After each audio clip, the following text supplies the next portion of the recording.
Hello everyone, I am Nikita Gupta and in our last video lecture we have studied about NSAIDs means non-steroidal anti-inflammatory agents जिसमें हमने ये पढ़ा कि NSAIDs क्या होते हैं, NSAIDs का क्लासिफिकेशन, NSAIDs का मैकेनिज्म ऑफ एक्शन कि वो कैसे वर्क करते हैं, फार्माकोलॉजिकल एक्शन की किस ऑर्गन पे पर्टिकुलर क्या एक्शन प्रोड्यूस करते हैं, उसका फार्माकोकाइनेटिक्स कैसे अब्जॉर्ब होती हैं और कौन कौन से फैक्टर्स हैं जिनकी वजह से उसका अब्जॉर्प्शन जो है वो पुअर हो जाता है। देन हमने उसका क्लिनिकल सिग्निफिकेंस देखा, उसके एडवर्स इफेक्ट्स देखे। So these are the things we have studied till now अब हम जो हैं हमारा नेक्स्ट टॉपिक देखेंगे जो कि है हमने जो क्लासिफिकेशन पढ़ा था उसमें से हम एक स्पेसिफिक ड्रग उठा रहे हैं जो कि यहाँ पे है पैरासीटामोल, जो बिलोंग करती हैं analgesic antipyretic with poor anti inflammatory agents. Means कि ये जो पैरासीटामोल है ये एनाल्जेसिक एक्टिविटी शो करती है, एंटीबायोटिक एक्टिविटी शो करती है और एंटी इन्फ्लामेटरी एक्टिविटी भी शो करती है, लेकिन जो इसकी एंटी इन्फ्लामेटरी एक्टिविटी है वो पुअर होती है। अब हम डिस्कस करते हैं पैरासीटामोल के बारे में। Most commonly use as antibiotic and analgesic effect, जैसे कि हमने बोला कि इसका सबसे ज़्यादा यूज़ किया जाता है एज एंटीबायोटिक यानी कि टेम्परेचर को डिक्रीज़ करने में, और एनाल्जेसिक इफेक्ट यानी कि पेन के रिलीफ में इसका सबसे ज़्यादा यूज़ किया जाता है। Analgesic one of the most commonly used non narcotic antibiotic agent. ये जो है पैरासीटामोल ये सबसे ज़्यादा यूज़ की जाने वाली नॉन नार्कोटिक एंटीपायरेटिक एजेंट होती हैं। वीक एंटी इन्फ्लामेटरी एक्टिविटी, जो कि वीक अमाउंट में एंटी इन्फ्लामेटरी एक्टिविटी भी शो करती है।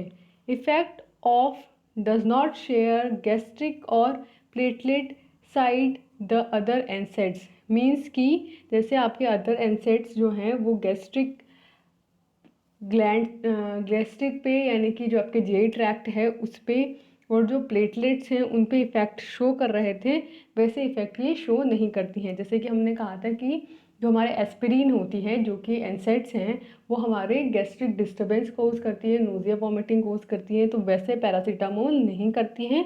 और जैसे कि हमने कहा था कि जो एस्पिरिन होती है वो एंटी प्लेटलेट एक्टिविटी शो करती है, यानी कि क्लॉट का फॉर्मेशन नहीं होने देती है, जिससे कि ब्लीडिंग टाइम बढ़ जाता है। वो इफ़ेक्ट भी पैरासीटामोल शो नहीं करती हैं।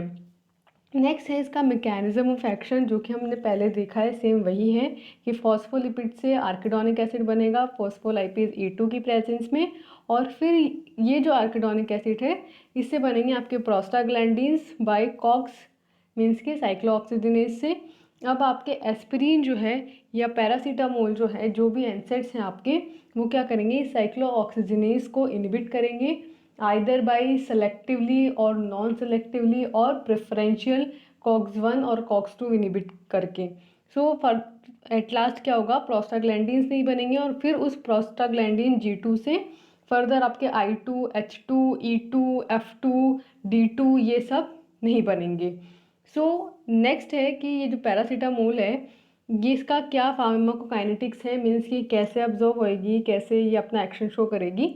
Well absorb when given hourly, जब हम इसे ऑरली इनटेक करते हैं तो ये अच्छे से अब्जॉर्ब होती है and with in 30 to 60 minute in reaching concentration plasma peak, और आधे से 1 घंटे के अंदर अंदर ही इसकी जो कंसनट्रेशन है वो पीक प्लाज्मा कंसनट्रेशन पे पहुंच जाती है।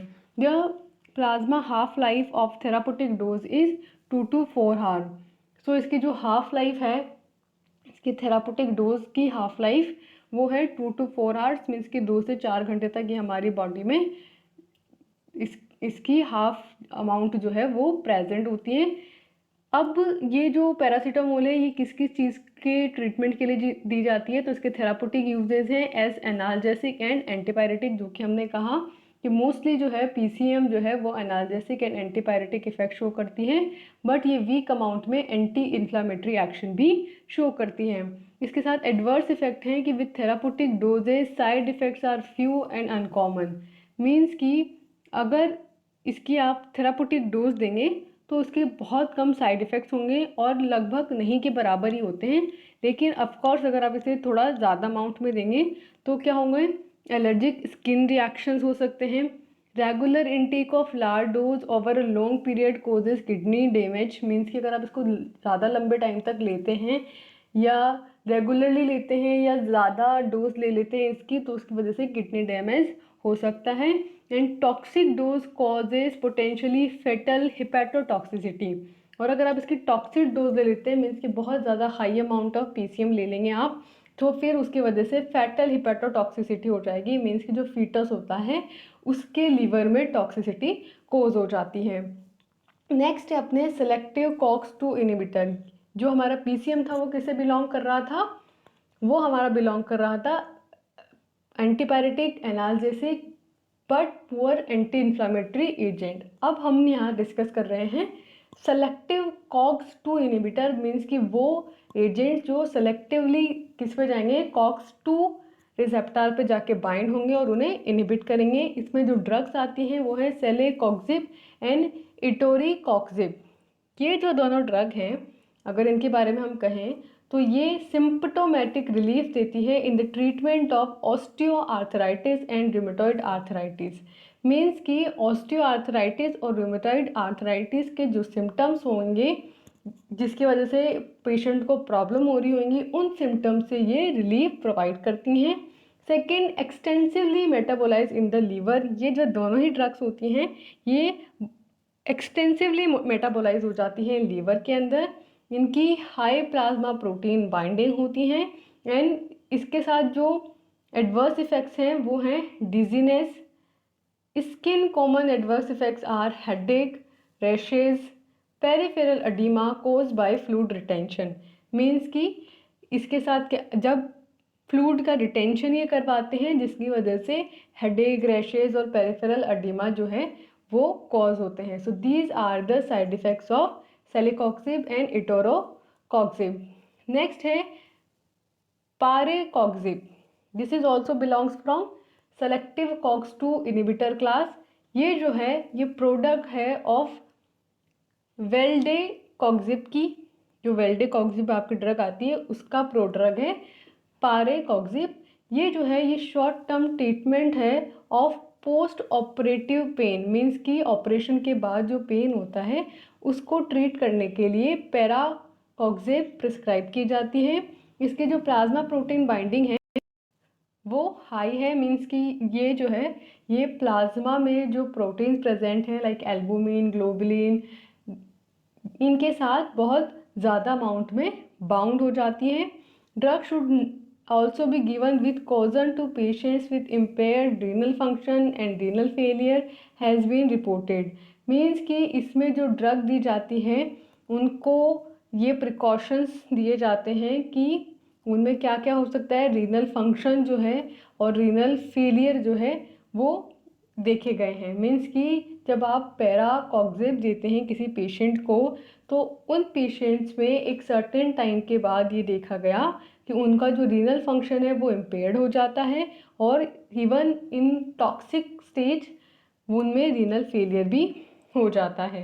पोस्ट ऑपरेटिव एनीमिया में ऑल्सो अकर, मीन्स कि उन पेशेंट में और क्या हो सकता है कि पोस्ट ऑपरेटिव अनीमिया भी कोज हो सकता है, क्योंकि हमने कहा कि हम इसको ऑपरेशन के थोड़े ही टाइम के लिए देते हैं, शॉर्ट टर्म ट्रीटमेंट है ये पोस्ट ऑपरेटिव पेन का।